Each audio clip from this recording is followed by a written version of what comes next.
Hello guys, welcome to my vlog. ರಾಶಿ ದಿವಸತ್ತು ಅಲ್ದ ನಾನು ವ್ಲಾಗ್ ಮಾಡಿ ಶಾಲೆ ಮನೆ ಮಳೆ ಅದು ಕಾಲದಿಂದವ ನಂಗೆ ವ್ಲಾಗ್ ಮಾಡಿ ಟೈಮೇ ಸಿಕ್ಕಿದ್ಲೆ. ಅದಕ್ಕೆ ಇವತ್ತು ನಂಗೆ ವ್ಲಾಗ್ ಮಾಡ್ತಿದ್ದ. ನಂಗೆ ಹೋದ ಸತಿ ವ್ಲಾಗ್ ಹಂಗೆಯ ಇವತ್ತು ಎಲ್ಲಿಗೆ ಹೋಗ್ತಿದ್ದ. ನಂಗೆ ಎಲ್ಲಿಗೆ ಹೋಗ್ತಿದ್ದು ಅಂದರೆ ಸ್ವರ್ಣವಲ್ಲಿ ಮಠಕ್ಕೆ ಹೋಗ್ತಿದ್ದ. ಅಲ್ಲಿ ನೋಡಿ ಶಾಲ್ಮಲಾ ನದಿ.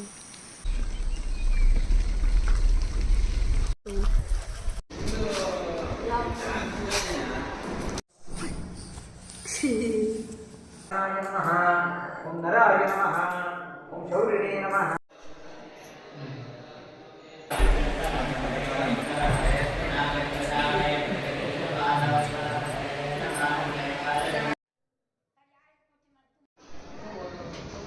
ನಂಗೆ ಈಗ ಪೂಜೆ ಮುಗಿಸ್ಕೊಂಡು ಮನೆಗೆ ಹೋಗ್ತಾ ಇದ್ದ.